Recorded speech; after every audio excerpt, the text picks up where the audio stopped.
आज रमज़ान मुबारक की 29 तारीख है और सूरह मुद्दस्सिर की आयत नंबर 45 के हवाले से दर्स कुरान का उन्वान है मुजरिम का जवाब। अल्लाह रब्बुल आलमीन ने पहले इस बात का तज़किरा किया कि कुल्लु नफ्स बिमा कसबत रहीना, हर नफ्स अपने आमाल के बदले गिरवी रखा हुआ है। दुनिया के अंदर जैसे जिसने आमाल किए हैं तो अपने आमाल के बदले में गिरवी रखे हुए हैं। जिस तरह से हम कोई चीज किसी से लेते हैं तो उसके पास कोई चीज गिरवी रखते हैं, कर्ज के तौर पर लेते हैं, गिरवी रखते हैं और फिर उसको चीज लौटा करके हम आजाद हो जाते हैं, छूट जाते हैं, अपनी चीज वापस ले लेते हैं। इसी तरह से हम अपने आमाल का बदला क़यामत के दिन पाएंगे। जो भी अमल किए हैं क़यामत के हमारे सामने आएगा और अपने अपने अमाल के मुताबिक अल्लाह रब्बुल आलमीन के यहाँ बदला पाएंगे। फरमाया इल्लल कुल्लु नफ्सिन बिमा कसबत रहीना इल्ला अस्हाबल यमीन, सिवाय दाहिने हाथ वालों के। दाहिने हाथ वालों से मुराद वो लोग हैं जिनके लिए क़यामत के दिन जन्नत का परवाना दिया जाएगा, यानी जिनके दाहिने हाथ में नामे अमाल दिया जाएगा। ये इस बात की निशानी होगी कि ये जन्नती, ये कामयाब होने वाले हैं। तो इसका फरमाया कि वो जन्नत में दाखिल होंगे, फी जन्नात यतसाअलून, जन्नत में जाएंगे तो जन्नत में सारी नेमतें खाएंगे पिएंगे, एक दूसरे के सामने आमने सामने बैठेंगे और बैठकर एक दूसरे से सवालात करेंगे, बातें करेंगे। जैसे दुनिया में हम किसी पार्टी में, किसी फंक्शन में और अल्लाह की दी हुई नेमतों से जब लुत्फ़अंदोज़ होते हैं तो एक दूसरे को दिन याद दिलाते हैं, एक दूसरे से बातें करते हैं, एक दूसरे से सवालात करते हैं। ऐसे अल्लाह रब्बुल आलमीन ने मंजर पेश किया कि जन्नत में जन्नती एक दूसरे के आमने सामने बैठेंगे और खाते पीते रहेंगे, अल्लाह की नेमतों का दौर चलता रहेगा, उसी में एक दूसरे से सवाल करेंगे। तो उनका सवाल क्या होगा? फी जन्नात यतसाअलून अनिल मुजरिमीन, मुजरिमों के बारे में सवाल करेंगे। मा सलककुम फी सक़र, कि तुम्हें किस चीज ने जन्नत में जहन्नम में पहुंचा दिया, तुम्हें जहन्नम में किस चीज ने डाला? तो जवाब देंगे क़ालू लम नकु मिनल मुसल्लीन, वो कहेंगे कि हम नमाजियों में से नहीं थे, हम नमाज पढ़ने वालों में से नहीं थे। वलम नकु नुतइमुल मिस्कीन, और हम मिस्कीनों को खाना नहीं खिलाते थे। वकुन्ना नखूज़ु मअल ख़ाइज़ीन, और हम बातें बनाने वालों के साथ मिलकर बातें बनाया किया करते थे। वकुन्ना नुकज़्ज़िबु बियौमिद्दीन, और हम क़यामत के दिन को, बदले के दिन को झुठलाया करते थे। हत्ता अतानल यकीन, यहाँ तक कि हमें मौत आ गई। यानी दुनिया में हमारा मसला यही था, हम इसी बेकार चीजों में, बेकार बातों में अपनी उम्र खपा करके चले आए, यहाँ तक कि हमें मौत आ गई। इस वजह से आज हम यहाँ जहन्नम में पड़े हुए हैं। तो अल्लाह रब्बुल आलमीन ने जो नक्शा खींचा है कि बैठ के जब बातें करेंगे तो एक दूसरे को याद दिलाएंगे और कहेंगे कि कुछ लोग दुनिया में हमारे साथ थे जो ऐसी ऐसी बातें करते थे, बातें बनाते थे, आज वो नजर नहीं है, चलो देखें उनका क्या हाल है। तो अल्लाह रब्बुल आलमीन उन्हें दिखाएगा, वो जहन्नम के बीच में सख्त अजाब से दो चार होंगे। तो उस वक्त उनसे सवाल करेंगे जहन्नम में, मा सलककुम फी सक़र, तुम्हें जहन्नम में किस चीज ने पहुंचा दिया। देखें दुनिया के अंदर हम तसव्वुर नहीं कर सकते आखिरत के मामला का, कि जन्नत और जहन्नम के दरमियान इंतहाई फासला होगा। जहन्नम इंतहाई गहरी है, जन्नत इंतहाई बुलंद है, बड़ी है और बहुत कुशादा है। तो कैसे एक दूसरे को जहन्नम में झांक कर देखेंगे, कैसे सवाल करेंगे, कैसे पूछेंगे। जो अल्लाह रब्बुल आलमीन आज दुनिया के अंदर ये सहूलत दे सकता है कि इंसान दुनिया के किनारे में बैठे दूसरे किनारे की चीजों को देख सकता है, उनसे बात कर सकता है। जो अल्लाह रब्बुल आलमीन क़यामत के दिन जन्नतियों को वो आंखें दे सकता है कि अल्लाह रब्बुल आलमीन का दीदार कर सकें, ऐसे देख सकें जैसे कि चांद को बिला किसी तकलीफ के, बिला किसी मशक्कत के देखते हैं। तो वो अल्लाह रब्बुल आलमीन इस बात पर कादिर है कि जन्नतियों को के लिए सहूलत फराहम करेगा कि जब वो चाहेंगे तो जहन्नमियों का हाल जानना चाहेंगे, जहन्नमियों को अल्लाह ताला दिखा देगा और वो वही जन्नत में बैठे बैठे वहीं से जहन्नमियों को झांक कर देख लेंगे, बल्कि उनसे बात करेंगे, अपनी आवाज उन तक पहुंचा देंगे और जहन्नमियों की बातें जो वो कहेंगे अल्लाह ताला उन्हें सुना भी देगा और वो सुनेंगे। तो आप तसव्वुर कीजिए कि जन्नतियों को अल्लाह रब्बुल आलमीन की नेमत का कितना बड़ा एहसास होगा और जहन्नमियों को अपनी कारकर्दगी पर, अपनी बुरे अमाल पर कितनी पशेमानी होगी, कितनी शर्मिंदगी होगी। इसी बात का अल्लाह ने तज़किरा किया है। लेकिन खुसूसी तौर पर तवज्जो दिलाने का मकसद है कि अल्लाह रब्बुल आलमीन ने मुजरिमों के जिस जवाब का सबसे पहले जिक्र किया है वो क्या है कि जब उनसे पूछेंगे जन्नती कि तुम जहन्नम में क्यों पड़े हो। हफीज जालंधरी साहब ने इसका नक्शा खींचा और कहा है कि पूछेंगे अहले खुल्द की ऐसा किनाने नार, तुम क्यों मयान नार बरंजो अलम रहे। देंगे जवाब वो कि न पढ़ते थे हम नमाज और इस अज़ाब नार को झुटलाते हम रहे। सब लोग जुल जलाल की करते थे बंदगी, हम उसको छोड़ पूछते ज़हरो तनम रहे। हक ने दिया था माल न देते थे हम ज़कात, माले हराम सूद से भरते सिकम रहे। इस तरह से उसका इन आयात का गोया कि उन्होंने तर्जुमानी की नसार के अंदर कि जन्नतियों के सवाल पर जहन्नमी जो सबसे पहला जवाब देंगे कि हम नमाज नहीं पढ़ते।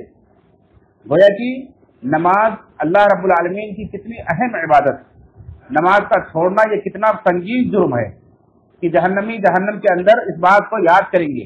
इसीलिए शेख ज़फरुल हसन मदनी हफिजुल्लाह का एक बयान सुन रहा था, वो कह रहे थे, एक हदीस पेश कर रहे थे कि अगर दुनिया के अंदर मरने के बाद जो लोग चले जाते हैं, आखिरत की जिंदगी से का सामना होता है, उन्हें अगर दुनिया के अंदर दोबारा भेज दिया जाए और उन्हें पूछा जाए कि कभी तुम्हारी तमन्ना क्या है, सबसे बड़ी आरजू क्या है, तो कहेंगे कि बस 2 रकात नमाज पढ़ने का मौका मिल जाए। सबसे बड़ी आरजू ये कि हमें 2 रकात नमाज पढ़ने का मौका मिल जाए। आज देखें, हम सेहतमंद हैं, एसी के एक मस्जिदों में हैं, रमजान का महीना है, लेकिन हमें 2 रकात नमाजें कितनी भारी पड़ती हैं। तरावी जैसी अहम तरीन नमाज हम यूं ही छोड़ देते हैं, पीछे बैठे रहते हैं। ये कितनी बड़ी गफलत की बात। नमाज की अहमियत हम नहीं समझते, इसलिए हमारे साथ ये मामला होता है। अगर नमाज की अहमियत को हम समझते तो हम ये ऐसा सलूक ना करते नमाज के साथ, जो अल्लाह रब्बुल आलमीन की सबसे अहम तरीन इबादत है, सबसे ज्यादा हमारे दर्जात को बुलंद करने वाली। एक सहाबी ने कहा, एक सहाबी अल्लाह के नबी सल्लल्लाहु अलैहि वसल्लम की खिदमत करते थे, तो नबी करीम सल्लल्लाहु अलैहि वसल्लम ने कहा कि तुम्हें कोई ख्वाहिश है तो कहो, तुम मुझसे कुछ मांगना चाहते तो मांग लो, मैं अल्लाह से दुआ करूँ तुम्हें मिल जाएगी। तो उन्होंने कहा कि मैं जन्नत में आपका साथ चाहता हूँ। अल्लाह के नबी ने फरमाया कि इसके अलावा कुछ और? कहा नहीं, बस यही तमन्ना है कि जन्नत में आपका साथ मिल जाए। तो नबी करीम सल्लल्लाहु अलैहि वसल्लम फरमाया कि तुमने बहुत बड़ी चीज मांग ली, इसके लिए तुम्हें मेरी मदद करनी पड़ेगी। ये चीज ऐसे नहीं मिल जाएगी। कैसे मदद करनी पड़ेगी? तुम अपने कसरते सुजूद से मेरी मदद करो, तुम खूब सजदे करो ताकि तुम्हारा दर्जा बुलंद हो। बंदा जब सजदे में होता है तो उस वक्त सबसे ज्यादा अपने रब से करीब होता है। ये सजदा मामूली चीज नहीं, हमें रब से सबसे ज्यादा करीब कर देती है।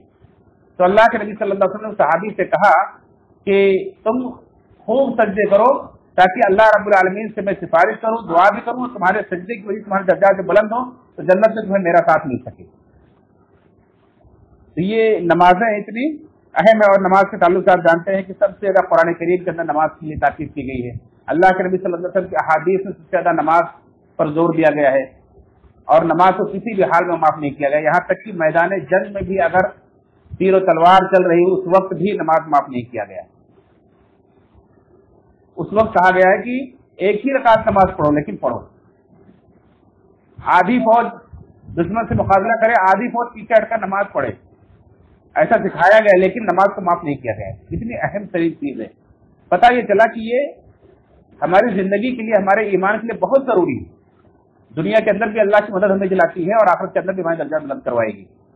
अल्लाह रब्बुल आलमीन ने खुद फरमाया कि या अय्युहल्लज़ीना आमनू इस्तईनू बिस्सब्रि वस्सलाह, ईमान वालों नमाज के जरिए और सब्र के जरिए से अल्लाह से मदद मांगो, हमारी सारी परेशानियां दूर होती है। हदीस के अंदर है कि बंदा जब नमाज में खड़ा होता है तो उसकी सारे गुनाह, सारी परेशानी उसके सरों के ऊपर बोझ की तरह गोया की रखी रहती हैं। जब वो सजदे में जाता है तो सब कुछ गिर जाती है, सब कुछ खत्म हो जाती है। तो ये नमाज सारी परेशानियों को दूर कर देती है। इन्ना सलात तनहा अनिल फ़हशाइ वल मुनकर, कुरान कहता है कि नमाज तुम्हें सारी फहाशियों से, सारे मुनकरात से तुम्हें रोक देती है।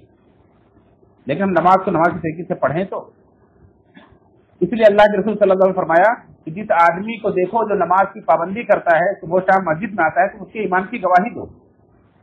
यानी नमाज की पाबंदी वही करेगा जिसके अंदर ईमान होगा।